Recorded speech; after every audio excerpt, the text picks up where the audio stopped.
Assalamualaikum warahmatullahi wabarakatuh. Kembali lagi bersama saya di channel Aslamku. Jadi seperti biasa ya, saya buat video buat teman-teman semuanya, khususnya yang masih awam, yang masih baru tahu asam lambung GERD dan CT ini, dan semoga saja kalian terbantu dengan adanya video ini dari Aslamku ya.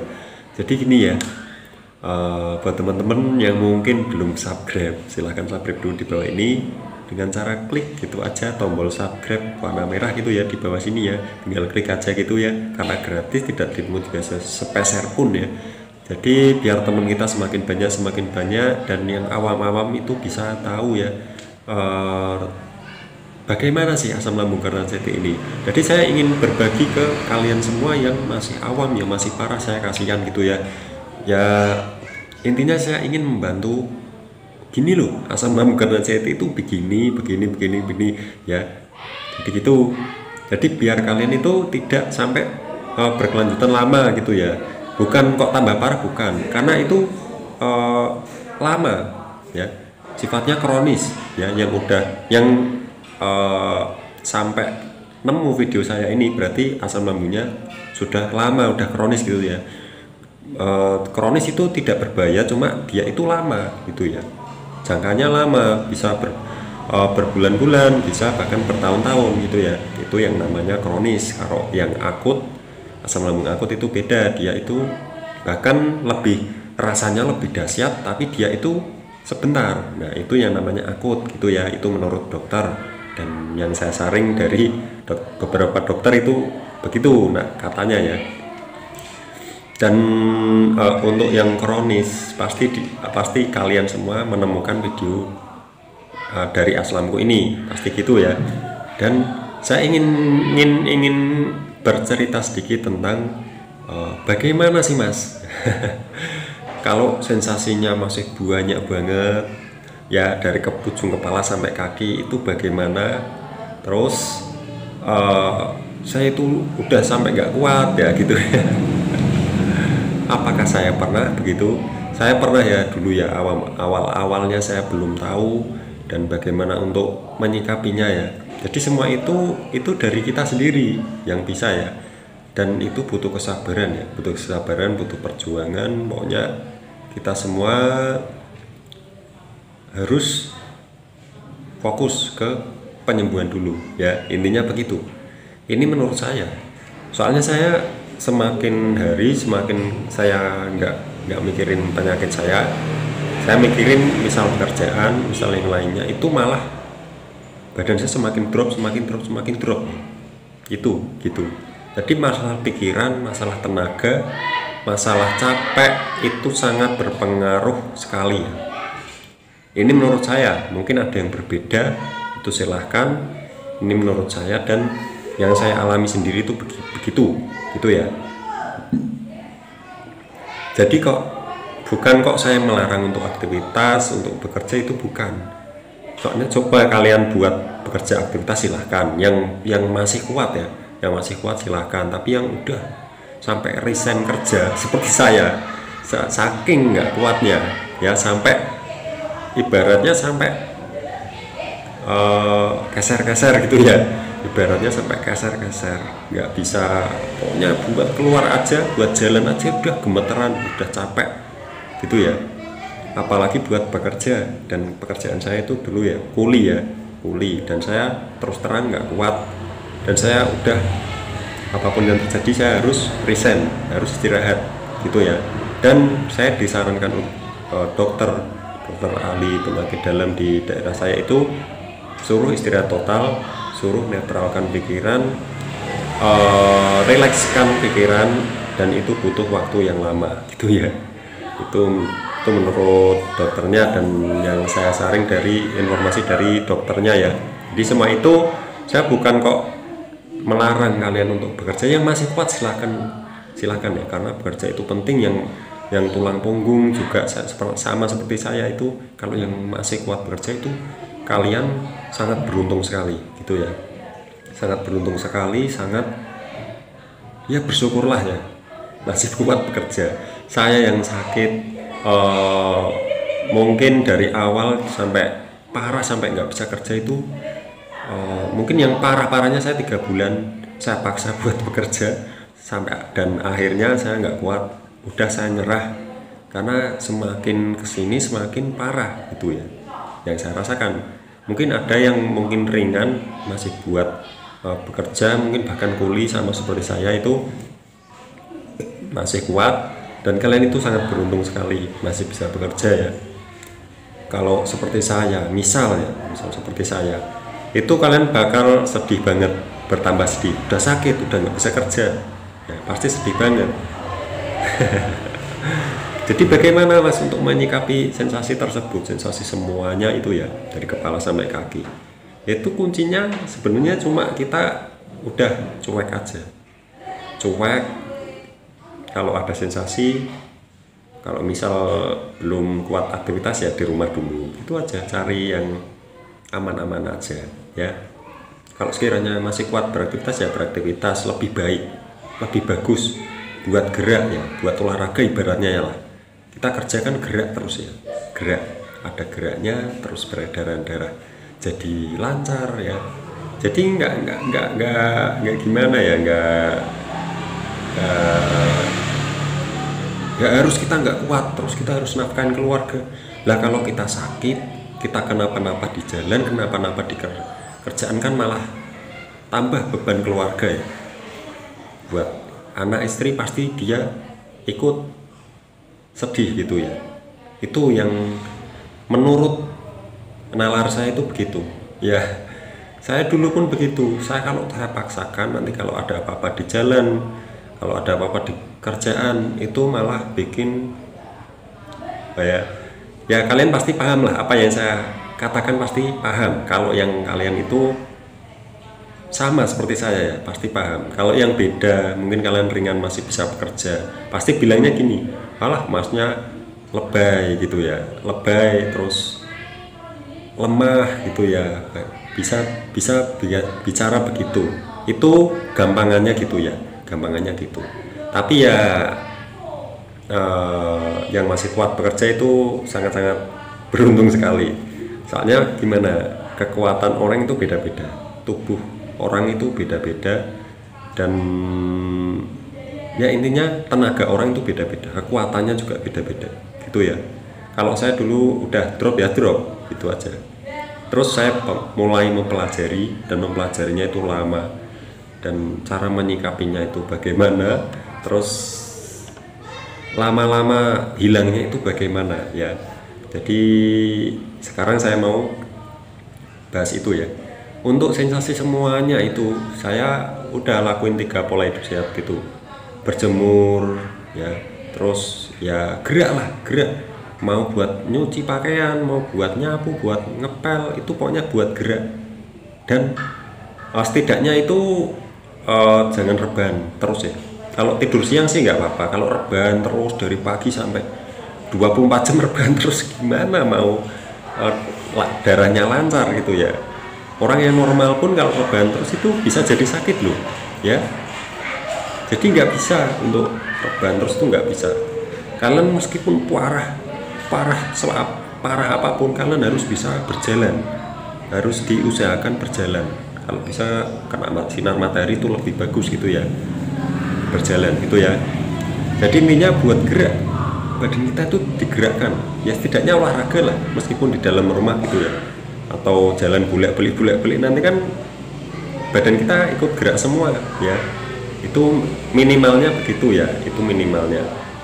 Kalau yang udah kuat jalan jauh itu ya silakan. Jadi pokoknya gerak itu penting itu ya.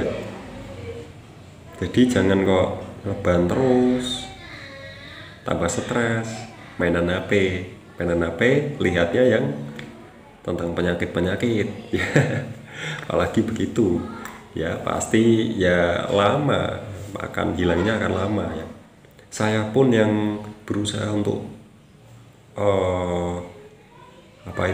berusaha untuk menormalkan aktivitas saya yang seperti dulu, itu saya pun masih masih gimana ya, masih susah, masih lama gitu ya. Untuk saya coba untuk beraktivitas, saya latih untuk beraktivitas seperti dulu, seperti normal ya. Saya itu dikit-dikit saya latih, dan akhirnya bisa tambah bisa gitu ya. Jadi kita harus melatihnya. Jadi kita seperti bayi lagi, seperti nol lagi gitu ya, seperti nol lagi, dan kita harus ya tahulah keadaan kita. Oh, saya masih lemah, dan ini ya jangan dipaksakan gitu ya. Kalau misal beraktivitas kok nggak kuat, jangan dipaksakan. Udah, duduk dulu, istirahat dulu, atau rebahan dulu sebentar, direlaksasikan. Nanti kalau udah enakan baru dilatih lagi aktivitas apalah, melakukan hobi atau mancing atau jalan-jalan atau apa ya, terserah kalian itu ya. Menyikapi semua itu dari pikiran kita sendiri, dan kita harus pasrah, sabar, dan ikhlas. Itu ya, itu kuncinya sebenarnya di situ. Cuma kita susah mengakalinya, atau kita mengusahakannya itu susah. Soalnya harus benar-benar kuat. Kuat itu dalam artian kuat mental kita, dan kita bisa mengira-ngira apakah kita kuat. Kalau masih kalian coba kok nggak kuat, itu istirahat dulu. Itu cara melatihnya. Bukan kalian harus dipaksakan segitu, harus misal jalan 1 kilo padahal kita belum kuat. Itu jangan dipaksakan, udah istirahat dulu. Capek, agak keliangan, agak sempoyongan, itu istirahat dulu sejenak. Nanti kalau udah agak-agak enakan baru jalan lagi, gitu gampangannya ya. Terus untuk mengalihkan pikiran, untuk cuek itu juga susah ya. Saya pun dulu juga cuek ya. Saya belajar cuek, udahlah, udah paling ya sakitnya gitu-gitu aja. Kalau kalian sudah terbiasa sabar, terbiasa bisa cuek, itu nanti lama-lama dia hilang, kita seneng sensasinya ya, maksudnya sensasinya hilang. Kok sensasinya di sini udah hilang, kok sensasinya di kelingan udah beda, udah nggak kayak dulu ya. Kita seneng, kita tambah semangat, kita berpikirannya positif gitu ya. Nah, itu yang kita yang bisa untuk mendorong kita itu untuk menjadi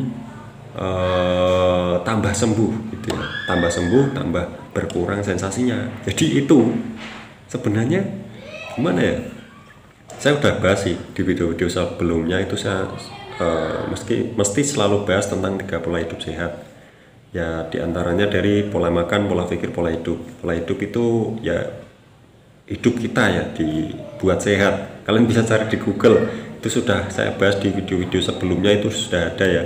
Jadi ya sebenarnya saya buat video itu mengulang-ulang terus ya, mengulang-ulang terus, dan yang baru nonton, yang baru nemu video saya ini nanti bisa nonton lagi gitu ya, bisa nonton dari awal lagi gitu yang saya maksud. Dan untuk cuek dengan sensasi dari kepala sampai kaki itu susah. Susah. Mungkin ada yang sudah bisa menerapkan ilmu cuek, udahlah, pasrahlah, sabarlah ya, dan tetap berikhtiar gitu ya. Mungkin ada yang belum bisa cuek ya. Yang belum bisa cuek itu biasanya sering mengeluh ya, sering mengeluh ke orang tua lah, ke istri lah, ke suami lah, ke anak lah, ke tetangga lah, ke temen lah ya. Dan sering dia mengeluh biasanya di teman-teman di grup gitu ya. Dia sering buat status, aduh saya gini, udah rasanya udah nggak kuat. Saya pun begitu dulu ya. Bukan kok lebay, itu wajar, menurut saya itu wajar, karena saya dulu juga begitu. Dan akhirnya saya tahu ilmu cuek.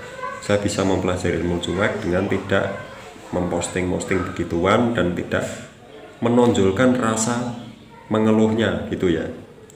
Kalau sudah tidak menonjolkan rasa mengeluhnya, sudah bisa cuek, itu bagus sih, bagus, dan itu berhasil gitu ya. Berhasil, kita untuk cuek itu berhasil, meskipun kita belum bisa beraktivitas ya. Jadi nggak apa-apa, kita belum bisa beraktivitas itu nggak apa-apa. Yang penting kita bisa cuek, jangan mengeluh terus. Sampai kapan kalau kita mengeluh terus? Sampai berbulan-bulan, bahkan bertahun-tahun kalau kita mengeluh terus. Dan ya begitu terus, mengeluh terus, akan mengeluh terus. Tapi saya yakin semua orang ya yang mengalami asam lambung karena seti, yang kronis, yang lama, itu pasti dia akan luluh gitu. Dia akan mempelajari semua itu. Dengan otomatis dia akan mempelajari ilmu sabar, ilmu ikhlas, ilmu pasrah. Itu ya. Ilmu cuek juga. Pasti dengan otomatisnya dia akan berpikiran, saya memikirkan ini, saya mengeluh ini, saya mengeluhkan itu, saya mengeluhkan badan saya semuanya, penyakit saya semuanya, itu saya sia-sia. Ya, nggak ada perkembangannya. Nah, pasti kalian berpikirnya begitu. Percuma kita mengeluh, mending kita belajar bagaimana cara mengatasi sensasi-sensasi semuanya. Bagaimana cara memperbaiki lambung, memperbaiki pikiran, memperbaiki pencernaan kita semuanya yang dengan pola-pola hidup sehat gitu ya. Itu menurut saya, itu baru benar kalau kalian belajar. Oh Mas Sehat, yang sering bertanya ya, itu juga belajar. Saya dulu juga sering banget bertanya dan sampai sekarang pun saya masih belajar gitu ya. Jadi kita mari belajar bareng-bareng gitu ya. Bukan belajar sekolah loh, belajar asam lambung ya. Enggak apa-apa, belajar asam lambung itu bagus daripada mengeluh, mas saya gini, mas saya gini, mas saya gini, nggak hilang-hilang. Alah, sampai kapanpun ya tetap mengeluh ya. Bukan kok lebih, wajar, itu wajar. Saya dulu pun juga begitu, wajar. Jadi saya nggak menyalahkan ya. Itu wajar, manusiawi ya. Tapi dia belum menemukan ilmu cuek, ilmu sabar, ilmu pasrah ya, meskipun sensasinya berat sekali, rasanya itu berat sekali. Jadi ya intinya sabar lah, intinya sabar, udah lupakanlah sensasi tersebut. Loh, bagaimana kok bisa lupa mas? Mau melekat di tubuh kita kok bisa lupa? Bisa. Loh, bagaimana mas caranya? Nah itu dengan cuek, dengan sabar, dengan ikhlas, nanti lama-lama dia mereda, kita lupa. Oh sensasinya kemarin banyak, sekarang kok udah tinggal segini gitu ya. Jadi gitu saja lah di video kali ini, dan semoga saja video ini bermanfaat ya buat teman-teman semua yang menonton video ini, yang khususnya yang masih awam, yang masih parah-parahnya itu semoga paham dan semoga lekas membaik ya. Dan semoga saja kalian semuanya itu segera diberikan sembuh total 100% seperti semula, seperti dulu. Jadi gitu saja, terima kasih sudah menonton video ini sampai habis, dan jangan lupa subscribe. Kalau suka like ya, kalau nggak suka jangan tonton gitu ya. Jadi gitu saja. Wassalamualaikum warahmatullahi wabarakatuh.